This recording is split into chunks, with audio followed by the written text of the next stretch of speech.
we decided to go on another mission, so we turned in our papers, and so sure enough, they called us and said, we have a public affairs challenge and wondering if you and your wife would come and help us in Nauvoo.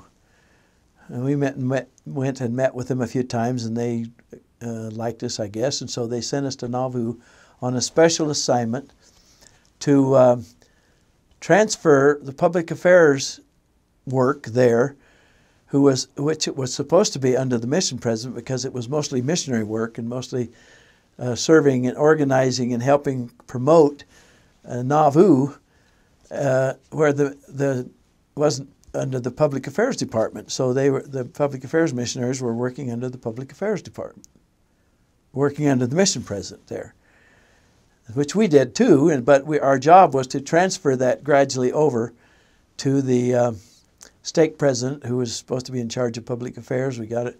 We wrote out the program what had been done, the transition and so forth. Gave it to the stake president. They called a public affairs director for the stake. We helped.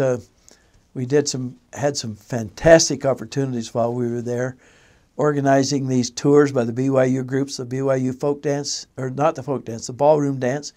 We went with them for 2 weeks, just loved those young people and made friends with their leaders, and it was so fabulous, and they are so fabulous.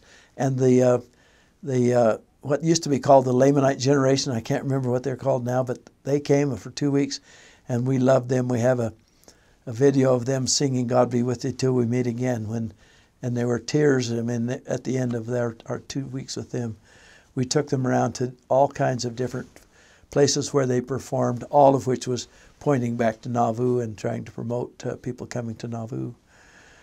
We also hosted some church leaders, and made arrangements for them where they sat at the pageant, and government leaders. We had people who were representing the governor of Illinois to come and visit the pageant, and we arranged for him and some of the church leaders to meet. And anyway, it was a phenomenal experience. We lived in a beautiful home there, 3 doors maybe, east of Susan Black, who was the great, great historian. We spent some time with her. She took us all around, showed us the famous parts of Nauvoo that we didn't otherwise see, where the quails were flown in like manna from heaven to the starving saints, and where the first Indian was taught, and his name was Chief Keokuk. We went to Keokuk, Iowa, lost across the river quite a bit to eat and to shop and things. That's where we had to go shopping, because Nauvoo is a very small place. They don't have a very good shopping center there. No shopping center. So we traveled all over. We were on chambers of commerces of 5 or 6 chambers of commerce there, including Nauvoo, and we were on the city council. We were on the ministerial council, where we met with leaders of the other churches and organized events that were sponsored by the ministerial council. Anyway, it was some kind of an experience being right in the middle of things in Nauvoo, right in the middle of everything going on in Nauvoo. I had an office, and my wife had an office in the visitor center.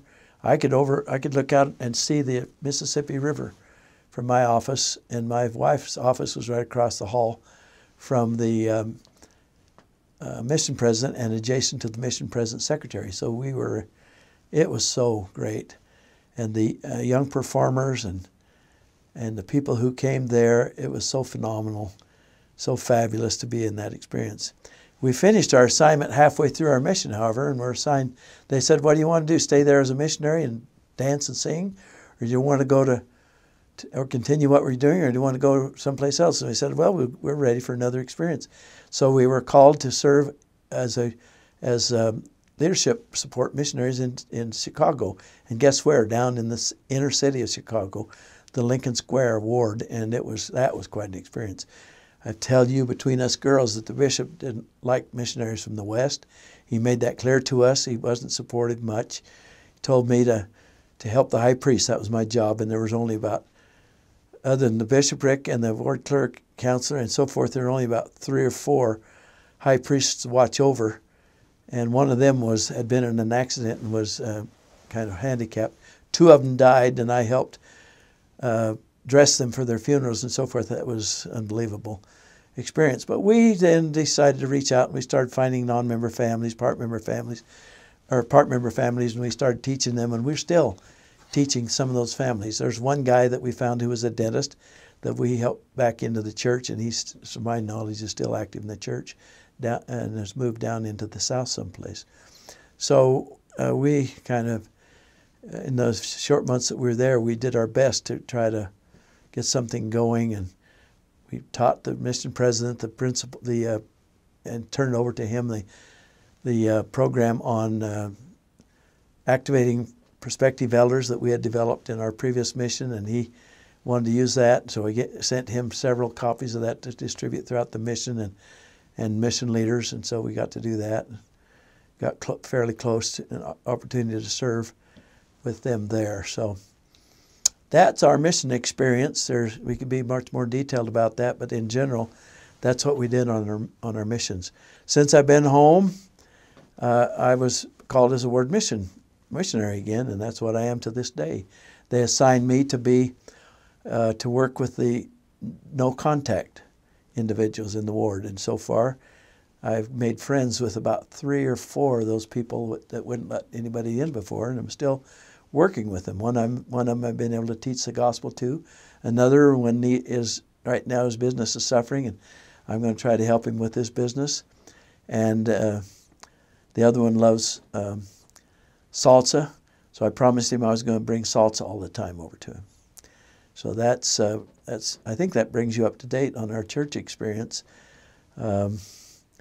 and it's been wonderful. I just want to add one little thing about our experience as public affairs missionaries. I did that that PowerPoint presentation so much. Every night I was working on it, and I got really good at PowerPoint. And so when we got home, the word of that got back, because I did some things for the public affairs people in the West Europe area. And word got back, and so I was asked to go train all the public affairs missionaries that were going out. I did that for 3 years up in Salt Lake.